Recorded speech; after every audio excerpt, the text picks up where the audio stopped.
Is the Samsung Galaxy A50 still worth it in 2021? Well, let's find out.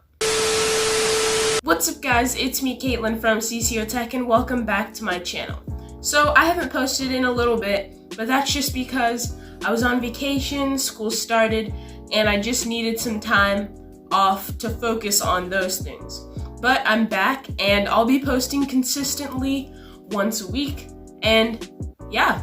So if you haven't subscribed yet, hit the subscribe button and turn on post notifications so that you're notified every time I post a new video. But in today's video, I'll be reviewing the Samsung Galaxy A50 and seeing if it's still worth it in 2021. So without further ado, let's get started. So the Samsung Galaxy A50 came out July 13th of 2019, so it's been out for a little more than 3 years. Costs around $200 as of now, but on some websites they do sell it for way higher, which if you do see it for like maybe $400 or something like that, I don't recommend getting it from there. Try to find it from a place that has a price that's maybe, I guess, under $300, because that's kind of the range that I paid for it. Back then I did have to pay $300, but now it shouldn't be the same price. It's a very well performing mid-range phone that can do everyday tasks and even a little more, some light gaming, or if you're on your phone a lot, it will still be able to perform well and support whatever use you have. It has a nice 6.4-inch Super AMOLED display, so it's not too big and it's not too small. I feel like that's kind of the good range for a phone to be these days. Smaller phones, I think, are kind of disappearing from what you see today. And as of now, it's still receiving updates from Android. So I'm not sure if it's going to get Android 12, but there still is a chance that it could. It has a triple camera unit with a 25 megapixel wide camera, an 8 megapixel ultra wide sensor, and a 5 megapixel depth sensor. So you can't necessarily do that much with those cameras, but you'll definitely be able to do some good picture taking.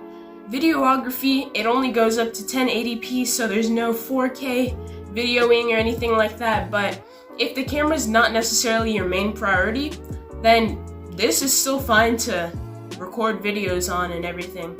And then it also has a 25 megapixel selfie camera. And so when I use this phone, I don't have any problems with it. It doesn't lag or glitch, and I can do anything that I want to on this phone. It has a 4,000 milliamp hour battery, which usually lasts all day unless I'm using it like constantly for the whole day. Then it might, die. But if it does die, there is a 15-watt fast charging. So you'll be charging your phone in under 2 hours and it'll be back to whatever percentage you want to charge it up to. There isn't any wireless charging because the phone is made out of plastic. It's not cheap plastic or anything. It's still metallic looking. It's very reflective, but it is made out of plastic, so that doesn't allow wireless charging to be compatible with it. But it still has an in-screen fingerprint and facial recognition, which is really nice.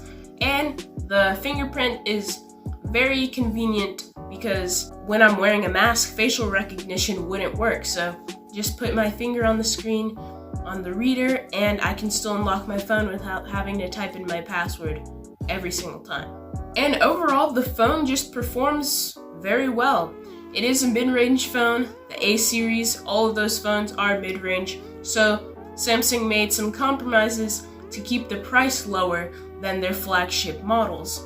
But this is definitely not a phone that I would actually recommend, just because it's already a little over 3 years old, and there are better A50 models out. There's the A51 and the A52 that I feel like would be a little better for people who still want, maybe an A50 series phone, or just a phone that doesn't cost too much money. So you should go check those out if you want a phone that is still Samsung's A series, but definitely a little newer and has better specs. But thank you guys so much for watching, and I hope you enjoyed this video. If you did, give it a big thumbs up and hit the subscribe button if you haven't already. And I'll see you in the next one.